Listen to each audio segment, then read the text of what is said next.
Assalamualaikum warahmatullahi wabarakatuh. Perkenalkan, nama saya Bintang Zahra Surbakti dengan NIM 22000243008 dari kelas D Hukum Ketenagakerjaan.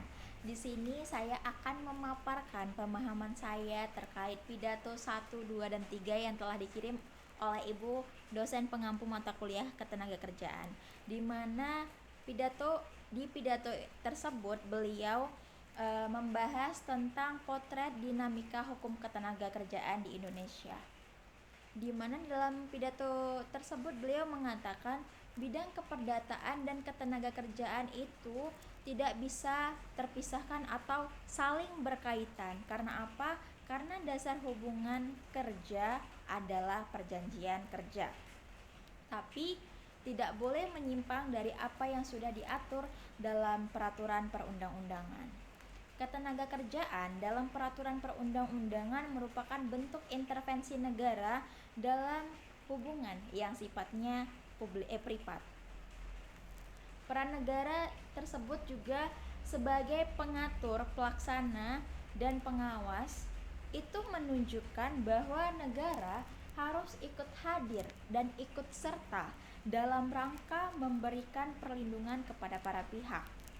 Di dalam pidato itu juga beliau menyebutkan dinamika ketenagakerjaan sangat terasa pada masa COVID-19, di mana pada masa itu bukan hanya tentang kesehatan, tetapi aktivitas ekonomi juga sedang kacau.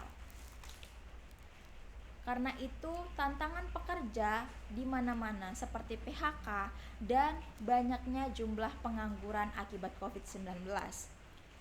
Tak hanya itu, ada kontroversi Undang-Undang Cipta Kerja yang berdampak pada kesejahteraan masyarakat.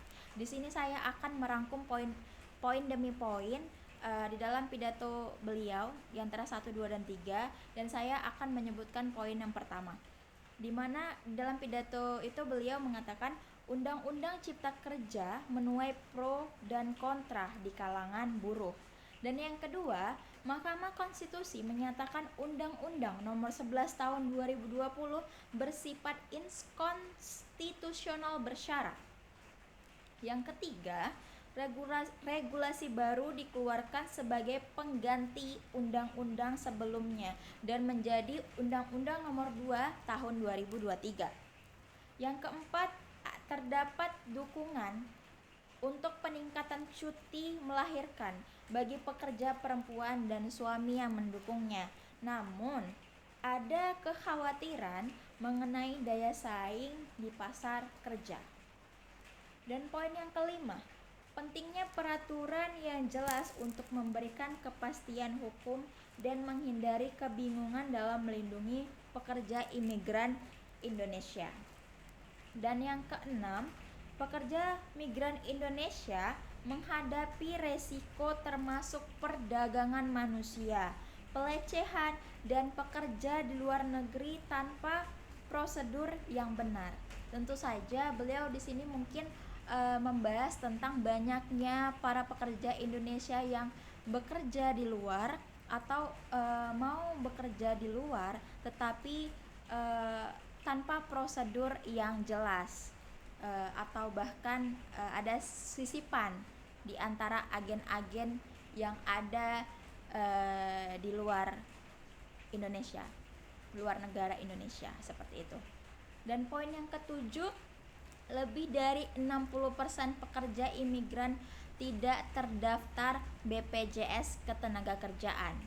Dan yang kedelapan, revisi peraturan Permenaker Nomor 4 Tahun 2023 bertujuan untuk meningkatkan jaminan sosial dan partisipasi pekerja.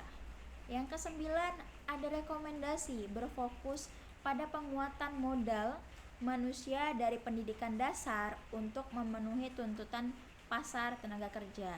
Jadi beliau mungkin mengatakan bahwa artinya rekomendasi manusia berfokus pada pendidikan, berarti kita diwajibkan berpendidikan untuk memenuhi tuntutan pasar kerja itu sendiri. Yang ke-10, ada penekanan pada pemberdayaan lembaga pemerintah daerah, dan peningkatan kejelasan prosedur serta keterjangkauan bagi pekerja migran. Demikian rangkuman atau poin-poin penting yang telah saya rangkum dari pidato 1, 2, dan 3 yang telah dikirim oleh Ibu dosen pengampu mata kuliah, yaitu Ibu Profesor Fitri. Lebih dan kurangnya dalam pemaparan poin-poin ini saya mohon maaf. Lebih dan kurangnya saya berterima kasih. Assalamualaikum warahmatullahi wabarakatuh.